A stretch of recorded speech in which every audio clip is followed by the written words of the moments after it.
But wait a minute, you built both of these structures just for burgers? Yeah. Holy, that is dedication. Oh, I love this. We're getting hamburgers and then it Oh goes my to goodness. a weighted ejector. Oh, you have a weighted ejector. Yeah, that's how we transport them. Belts are lame. Yeah, I know. What? Look at this. Wait a minute. Come up here. Where does it throw it? Oh my goodness. Oh my goodness. There's flying hamburgers. Do you have any idea what I can put in this tower? Right now, there's nothing here. I have an idea, but you're not gonna like it. A floating villager. You know, you put a spike on top and a fan down here. The And then employee. he just floats. Yes. He's the employee Employee of the month. who's had his job taken over by the robots. Exactly. So he's no longer needed. Redundancy. Anyways, come on inside. Folds. Nice yellow and red branding. Completely original. Yep. Completely original. And yeah, as you can see here, our product. Feel free to take a sample. Automatically That is refilled. oh, they're all coming in from the chutes. Oh, that's cool. I can't eat it yet, I don't think. Okay, Here, okay. let me Let me jump show you how around it's a little made. bit. Maybe so you can see the process so you don't poison yourself, right? Yeah, well, I have some questions about that later. I saw you from a distance. There's gonna be some reports of animal cruelty about this place. Hey, you saw nothing. It's on camera. You saw nothing. Anyways, let me show you how it's made. Okay. We'll start in the tower here because this is the beginning of the process. So this is part of it too. Oh yeah, you'll see. It's all going to make sense. Well, hello everyone and welcome back to Trifecta, another day here at the McFold Corporation. So yeah, in the last few days we've given a guided tour here to Lashmac and Extra Cool Cat of this facility. And they seem to really enjoy it, as do I. I love the way this thing came out. But they also raised some important questions. Mostly in how we source our raw ingredients. It's green power. Mm-hmm. The animal abuse is still there, but at least your power comes from I don't a know what you're renewable talking source. Like I said, save it for the judge. Oh yeah, and between episodes I did add an on-off switch for this thing. It's sort of an unwritten rule here on the server that we build on-off function for all of the machinery. So yeah, this lever basically controls everything. Yeah, we have 4 of the 5 ingredients automated. The last thing is the raw beef, the beef patty. And I have a really cool idea on how we're going to fix that today. But they also raised some other important questions I was not expecting. How much do they cost? What if I want to buy these in bulk? And you know what? I didn't even consider the fact that there would be such high demand for these things. I mean, I'm not surprised. These are nothing but the finest. But yeah, what do we charge for McFold's burgers? That I'm not really sure about. Lash had the idea of putting a restaurant on top, but perhaps we also take them to Spawn and set up a shop there. And it could be pretty cool to set up a train network, a logistics network to send the burgers over to Spawn a couple hundred blocks away. Yeah, I have so many cool ideas, and hopefully today we can tackle the lack of raw meat production. But first, we have another issue to tackle today, and that is the lack of iron. So I spent about an hour and a half caving between episodes. It was pretty nice, pretty relaxing after all that building we were doing. Oh yeah, and we did manage to get a Silk Touch pickaxe enchant, so we have a decent amount of ore here, some of which is already being used up, and you might also spot this stuff. There's a bit of an interesting story on how we obtained that, but more on that later in the video. For now we have a bit of exploring to do, and I just was using up the last of our food stock, so it's time to switch over to McFold's Burgers. I suppose time will tell if our production line is fast enough, or if we need to replace some more of the employees with robotics. We will see.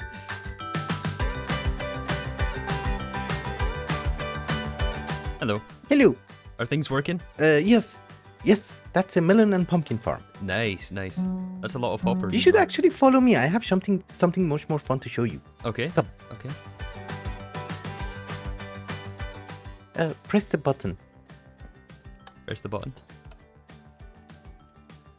This is fun. Oh, this is cool. I love it. It's extremely fast. Wait, how are you? You're floating for me. Yeah, you're I floating. fell down. Oh no.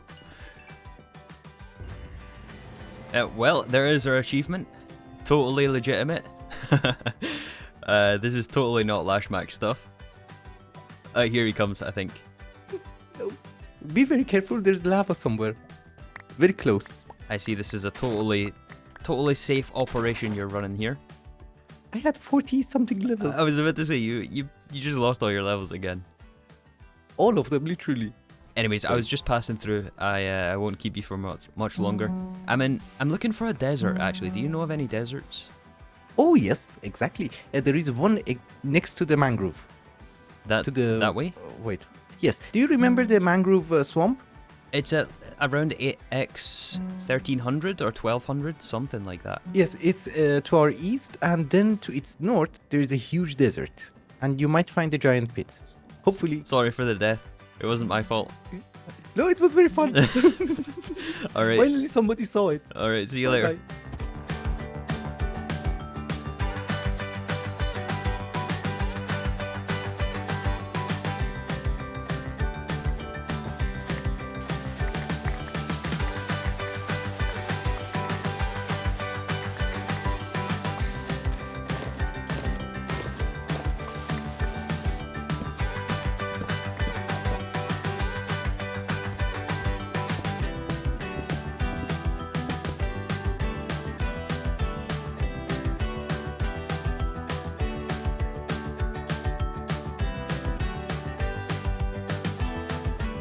Alright, so what we have here is the beginning of an iron farm.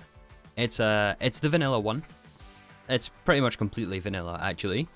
Very, very basic design. Pretty universal design, and I am well aware that there is a create viable solution.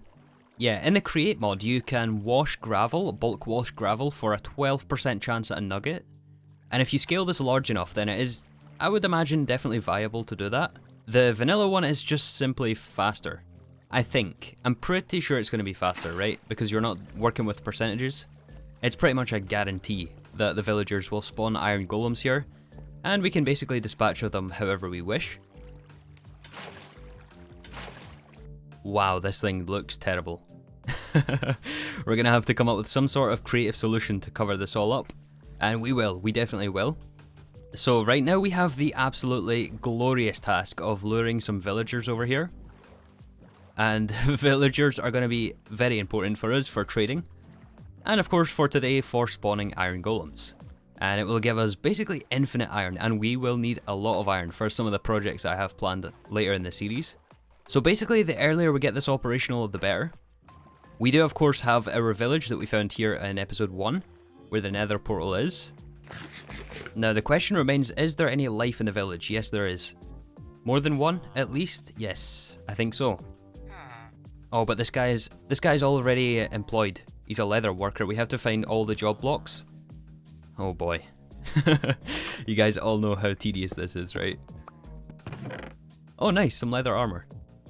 Yeah, I'm probably gonna cut all this out. You've seen this all a million times, right? Anything decent here? No. Has this villager got himself stuck in the trapdoors? Are you stuck? What a smart cookie. Smart cookie. Maybe you can come with me, right? You want to be a farmer? Ah, we got one. Yes, he does want to become a farmer. Oh, come on, villager. This way. Second one in the boat. Not that boat. No. Okay, now don't hit the villager. Now one of you in the... No. Flawless. We got him. I guess that's the easy part though, right? We have to breed these guys. We need at least 6 villagers. And we have to get them to the top of that iron farm. So it might be a few hours before the next cut. We'll see. Wish me some luck. That's all I can say. Hey dude, you're going on an adventure. You've got a very productive future ahead of you. Right? Oh yes, he does. Alright, so one by one we bred up the villagers and sent them on their way through a custom track up to the iron farm.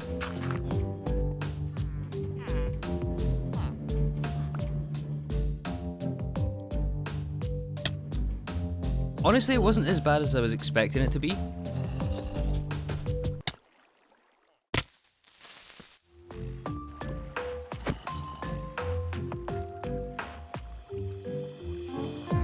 Just a little bread was enough to persuade them in the right direction.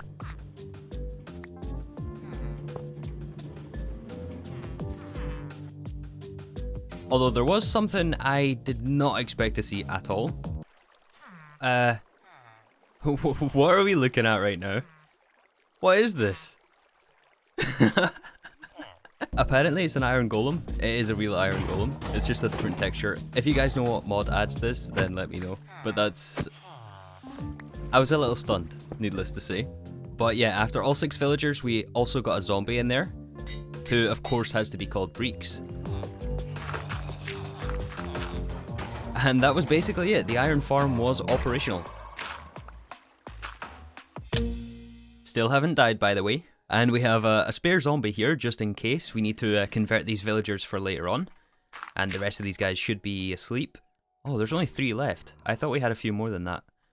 But as long as we have more than 2, yeah, we'll definitely make sure we put those guys to use for some trading later on. So it's approximately 24 hours later for me. I have not been online though. So this thing hasn't been running that frequently since the chunks are unloaded. I decided not to build it in the spawn chunks after all, since if it's here, we can mark up the price on the server for iron, and we can create a monopoly. I mean, there's nothing stopping those guys from making their own iron farm, but I mean, to be honest with you, I already gave away a stack and a half to Lash, since he gave us a name tag for the zombie. So thank you, Lash. Anyways, yeah, the plan right now is just to let this run, and we'll get a lot of iron from this, and we'll eventually build something around it. So what have I been doing in the last 24 hours? Oh yeah, and Lash gave us a name tag along with way more melons than we know what to do with. He has apparently a melon farm, which we saw earlier.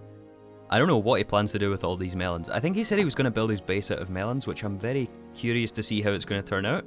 Okay, so I've been doing a lot of creative testing and concept design, some of which you'll see today. And we'll return to the issue we started the episode with, and that is our raw ingredient automation.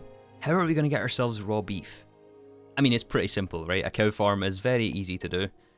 There's a lot of different ways you can do a cow farm, but I don't know, I don't really want to go cookie cutter, right? This is... McFold's Burgers deserves the absolute best. And boy do I have a wacky plan. Even more wacky than this situation we've got going on inside here. I can't wait for you guys to see this. But before we start to implement that plan, I am going to make sure to take the filler off of bread here. Since with the dough you can craft slime balls, and the slime balls we can use for sticky pistons and slime blocks. We'll need this for the cow farm. Something we'll also need is a lot of space. I'm finding that the longer I spend in these mountains, that there's really not a whole lot of viable flat ground to build on. Which is kind of good. It means that we have, well, it's not good. We have to do a lot of terraforming around here. But we can definitely make it work. It's just that, yeah, it's difficult to find a suitable location for things. Since I mentioned last episode we want to have the mountainside path, and I think I've revised that idea and we want to make that a railway. So I think the plan is to put a railway right around where the cursor is, all the way around here, and then connect it with a bridge over to the other side, and loop it around that way. It's going to be a lot of terraforming to make that happen, and we have got to start with some today. So the cow farm is going to go right around here, right where this big block of dirt is. I'm going to flatten this out a little bit, probably until around there. And then we're going to introduce some concepts for this cow farm. This is going to be so wacky. I'm so looking forward to this.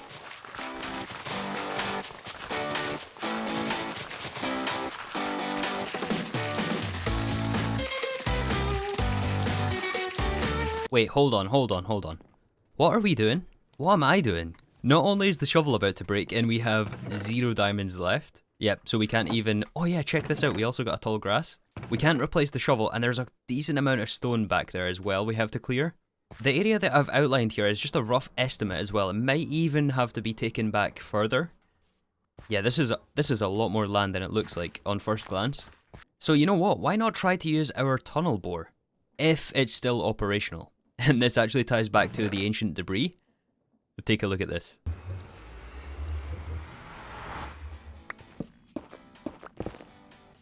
Wait, I think I might have found one of Lash's tunnels. This has to be, right? Yeah, if there's a tunnel, then yeah. We're at Y15. Either that or yeah, it's either one of Lash's or mine, so... Well, that's not a good start. I was trying to just dig out an area because we need a little bit of space to place this thing down. Yeah. Oh wow, would you look at Around. that? He missed it by 1 block.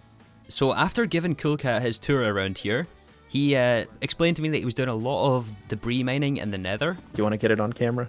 And wondered if it would be possible to use a tunnel bore instead of doing it manually, or using the bed method. Okay, well, I guess you're going to stress test it into lava. Yes, we are. Potentially lose this whole thing, but we will see. So we decided, probably against better judgment, to try our own tunnel bore in the nether. Okay, do you want to All right. make sure you're standing like on this glowstone? Don't go too far back because Yeah. I found you can clip through the fence when it's a contraption. But Okay, well, I mean, here goes nothing. I guess you can do the honors. oh, I'm doing the hang on. I'm doing the honors.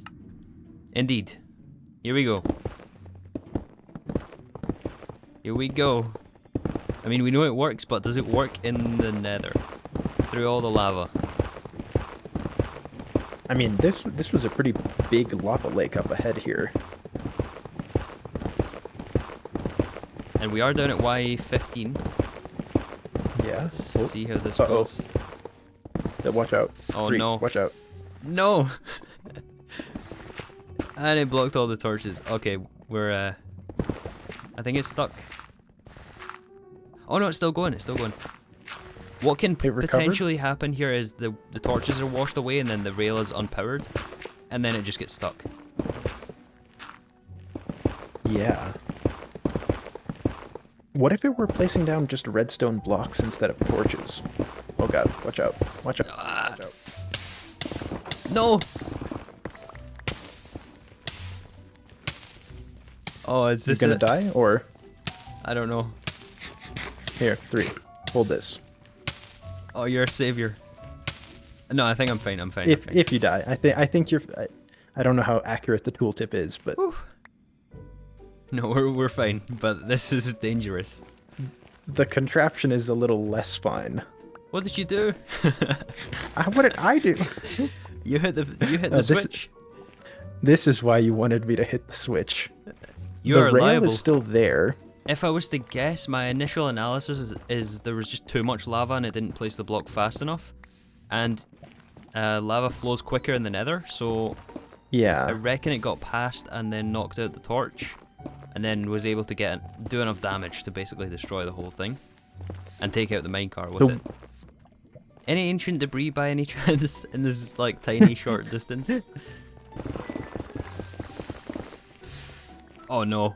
Careful, careful! Oh god. 3. No, this is attempted murder. Okay, so the terrain is still here, but with a bit of configuration to this thing, I removed the deployers to basically place the blocks in front of it, because we don't want to build a tunnel around this, right? We want to remove blocks, and it works. Just exactly as we would expect. It's pretty slow. Ideally, we add more miners to this, more drills. However, Mike, if you're out there, thank you so much. I have remembered about your comment from episode 1. So we're on a bit of a tangent here, but I feel like this might help a lot of you guys who are also playing the Create mod. Check this out. So apparently, if you place down a cart assembler, and we have the contraption already made here, but look at this. This feels like it's this feels a bit cheesy to do this. So basically what this is just a giant brick of netherrack, or I mean, I guess you can use any block you want. Glue it all together, glue it to the contraption, power it, right? That probably should have been just a regular power drill so it doesn't move. And then you can pick up the whole contraption. Pick up the cart assembler again. Let's switch this for a regular power drill. Or even just a normal rail could probably work. Move it forward a couple of blocks, place the cart assembler, lock it in place. We might not even have to lock it. Place down the contraption. Mines all the blocks. Power the cart assembler. Pick it up again. And yeah, that's a very easy way to clear terrain. I don't know about you guys, but I feel like I'm kind of cheating doing this. Don't you think? And I suppose you could probably just make this as large as you wanted. Like, we can make this... Well, I'm not sure what the max size contraption is, but it's pretty big from what I remember.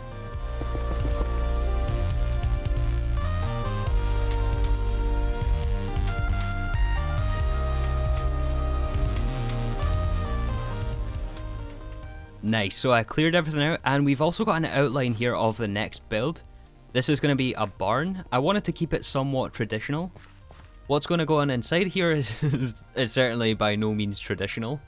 We have a bit of space underneath for some water wheels, which we'll need for rotational power. So let's see how much dough we've accumulated by now. Oh, more than enough. 2.5 stacks. We'll set the filter here again. I don't think we'll need more than that for quite a while. During our trip to the desert, we picked up some cactus, which I've been farming periodically. And of course, we'll have to smelt all of this into green dye. And I also implemented a little filter system down here, so we have what's called a smart chute. The smart chute gives us filter capabilities, so inside here we have an attribute filter. I'm not sure if there's a way to view attributes in JEI or something like that, but you can add a reference item. In this case, we're going to add dough. And then you can see here all the tags it's got. Can be smelted, can be smoked, is tagged as dough or wheat for the purposes of recipe generation in the game. And then you've got other things like was added by create. You can filter by the different mods that add things. So it's very versatile this way. We're going to add can be smelted, and we'll have a deny list. So this way it keeps all the items on the depot until they're smelted, and therefore no longer matches the filter. I believe what we need specifically is lime dye. Dough and lime dye, we can make slime balls. And the slime balls we'll use to make sticky pistons. We'll need a few slime blocks. And I would like to introduce you to one of my new favourite blocks in Redstone. The spring launcher. Oh yeah. For those of you who know what this does, you can probably guess where we're going with this. Okay, so the spring launcher, check this out. I think it works on players. I believe it works on players. I haven't tested it on myself yet. But look at this. Oh, and it keeps going as long as it's powered. It keeps the entity bouncing. Oh, that's interesting. Wait, that might simplify things a lot. So I had an initial version of the redstone done, but I didn't actually realize that behavior before. I thought we were going to have to control this based on when the cow was on top. And yes, we are going to be launching cows in the air with this. We're going to have flying cows. And the best part about it is we are going to send them in there. So one of the reasons I've not built the whole building yet is we need to figure out distance, right? We need to basically aim this cannon. So what I'm thinking right now is we have the spring launcher right around here. Maybe a block up. We'll have to thoroughly test this. The cows can obviously fit in a 1x2. So we can have them on top of the spring launcher and then launch them in the air. And then we need to get them a horizontal distance, right? We need to send them horizontally as well. My first thought was to use a tripwire hook. Yeah, one of these things, and we can then send another one horizontally. I believe you can rotate this. And you can also send entities horizontally with the spring launcher. Oh yeah, it does work. And because we're on the floor, I imagine there's some friction there. So if we were airborne, I believe this could work. Honestly, it might be the better solution to what I have planned.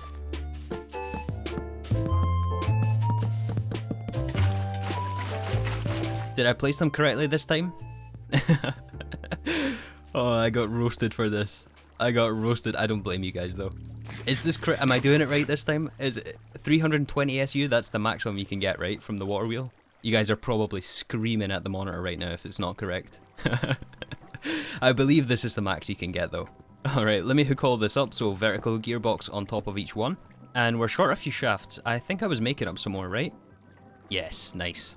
The power of batch crafting. Although all of these create components takes quite some time to craft. So we're going to have to set up an automated factory for it.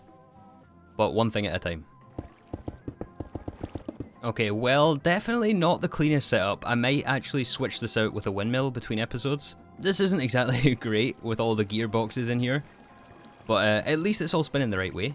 I think we're getting all of the stress units, so 320 from each one times 6 should appear in this gearbox here. I believe the create mod has a way to view stress unit consumption natively. It's going to require some iron though. Oh wow. Nice, it's paying off. Passive resources for the win. Yeah, we can craft the stressometer, which is made with a speedometer. Just shapeless craft. And I think this is a way to view all of the stress units. Oh, we got our advancement, nice. 1920, is that right? 360 times 6 water wheels. I think that's right, yeah. Okay, so now that we have some rotation here, after we spring launch the cow, they get up to what Y level? around 99, I think it was. Yeah, and this is a bit taller than the height of the door, but honestly I think it's fine. We can probably put a block above them, and then with the rotational force, what we're going to use is the encased fan, and this is capable of doing horizontal movement. So we saw this in action last episode here with the chutes. We have an encased fan below blowing items through the chute. It should also work for entities, i.e. players and, in this case, cows. Do we get pushed by this? Yes, slowly, slowly, slowly.